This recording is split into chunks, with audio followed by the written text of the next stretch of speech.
Imagine करो आप एक लड़की हो जिसकी शादी हो जाती है 14 साल की उम्र में और 18 साल की उम्र तक 2 बेटियां भी हो जाती हैं। Welcome to Jeet stories.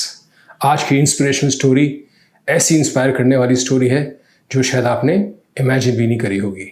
क्योंकि मैं चाहता हूँ जब तक मैं स्टोरी शुरू करूँ आप लोग इमेजिन करो कि अगर आपकी ये स्थिति होती, यानी कि आपकी 14 साल में शादी हो गई होती और 18 साल की उम्र तक 2 बच्चे हो गए होते, तो आप आगे क्या कर सकते थे। आप लोग जितना इमेजिन भी नहीं कर पाओगे उससे भी ज़्यादा अचीव करा है इस लड़की ने। तो बेसिकली 2 तरीके होते हैं जीवन जीने के, एक रोते हुए, एक लड़ते हुए। कभी भी जीवन किसी का भी आसान नहीं होता है। प्रॉब्लम्स, हार्डशिप्स सबके साथ आती हैं। कोई ऐसा नहीं है जिसको हार्डशिप्स नहीं आई हो। और अगर एक आध कोई नमूना जानते हो आप जिसको हार्डशिप्स नहीं आई है, उसने ज़िंदगी जी ही नहीं है, बेकार है उसकी ज़िंदगी। रोते हुए जब जीते हो आप तो सिर्फ आप दूसरों को ब्लेम कर सकते हो और कुछ नहीं करते हो। कभी ज़िंदगी को अपनी, कभी किस्मत को अपनी, कभी दूसरे लोगों को ब्लेम करते हो।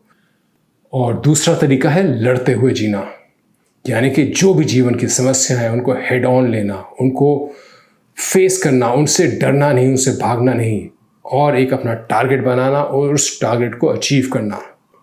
आज ऐसी ही कुछ कहानी है एन अंबिका की। जैसे मैंने बताया, इनकी शादी हो गई थी एट द एज ऑफ 14 एक पुलिस कांस्टेबल साहब के साथ जो तमिलनाडु पुलिस में काम करते थे। और बाय द एज ऑफ 18 इनकी 2 सुंदर बेटियां पैदा हो चुकी थी। अब ये उसी टाइम की बात है जब इनकी 2 बेटियां हो गई थी। इनके घर के आसपास एक पुलिस फंक्शन हो रहा था जहां पे इनके पति की ड्यूटी लगी हुई थी। तो ये अपने घर से देख रही थी उस फंक्शन को। इन्होंने देखा कुछ सीनियर रैंकिंग ऑफिसर्स आते हैं वहां पे,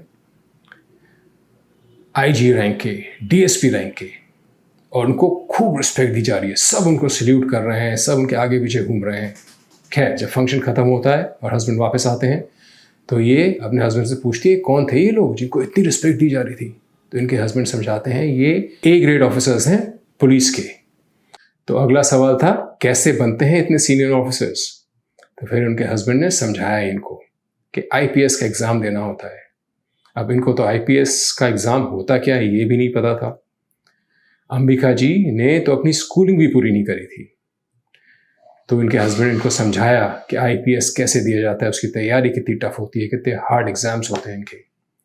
सब सुनने के बाद अगले दिन ये अपने हस्बैंड के पास जाती हैं और कहती हैं कि मेरे को आईपीएस देना है, सिविल सर्विसेज में मेरे को बैठना है।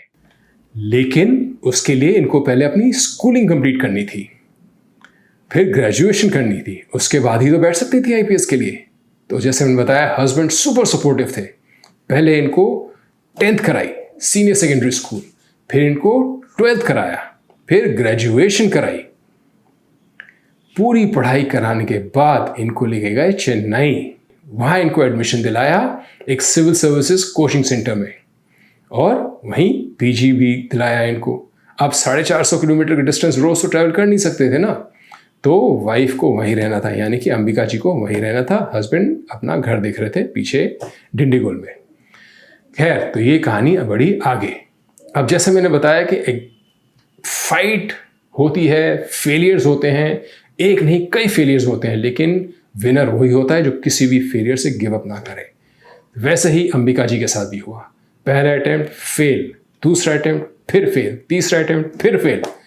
अब जिस हस्बैंड ने उनको इतना सपोर्ट किया था वो आए उनके पास चेन्नई और कहते हैं अब हो गया बहुत, अब तुम चलो वापस, क्योंकि अब इतना तुम पढ़ लिख गई हो कि तुम्हें कहीं ना कहीं अच्छी खासी टीचर की जॉब तो मिल ही जाएगी। और बात भी बिल्कुल सही थी। अंबिका जी मान भी गई। बस एक ही रिक्वेस्ट थी उनकी कि एक लास्ट अटेम्प्ट दे दो मेरे को, अगर नहीं हुआ तो मैं आपके साथ वापस घर चलूंगी। इस शर्त पर उनको एक लास्ट अटेम्प्ट देने दिया गया। और जैसा कि मैं हमेशा कहता हूँ, हिम्मत मर्दा मदद खुदा। जब उन्होंने गिव अप नहीं किया तो पूरी कायनात, पूरी नेचर उनके साथ हो गई। और चौथे अटेम्प्ट में क्लियर, प्रीलिम्स क्लियर करे, मेन क्लियर करे और इंटरव्यू भी क्लियर किया। जब मैं कहानी सुना रहा हूँ ना आपको, मेरे रोंगटे खड़े हो रहे हैं। अगर आपके रोंगटे नहीं खड़े हो तो फिर सुनना और फिर इस कहानी को महसूस करना, जीना इस कहानी को, तभी आपको ये समझ आएगी कितने डेडिकेशन और कितना पेन था इस जिंदगी में। खैर, एनीवेज, चौथे अटेम्प्ट में उन्होंने करा क्लियर और आज डीएसपी हैं मुंबई में। है ना ज़बरदस्त इंस्पायरिंग स्टोरी। तो आपके पास चॉइस हमेशा होती है किस तरह की ज़िंदगी जीनी है आपको, लड़के या रोके। लड़ने वाले हमेशा विजेता होते हैं और रोने वाले कहीं नहीं पहुंच पाते। सबकी ज़िंदगी में हार्डशिप्स आती हैं, आपके में भी आएंगी, लेकिन गिव अप हम में से किसी को नहीं करना है।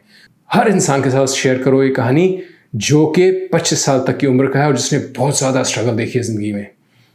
कभी गिव अप नहीं करना, चाहे कुछ भी हो जाए, जितने मर्जी फेलियर्स आ जाए, जितना नीचे गिरोगे उतना ऊपर भी पहुंचोगे। सिर्फ समय का खेल है, लगे रहो, स्ट्रगल करते रहो, एक ना एक दिन बुलंदी आपकी होगी। और कल मिलेंगे हम लीन ऑन मी के साथ, जिसमें जोगिंदर जी लिखते हैं कि मेरा आत्मविश्वास बिल्कुल ज़ीरो हो गया है, कम हो गया है, बताइए ये होता क्या है और उसको कैसे बढ़ाया जाए। और नेक्स्ट फ्राइडे ध्यान योग के साथ, नए प्राणायाम के साथ। जय हो, till meet again, bye bye.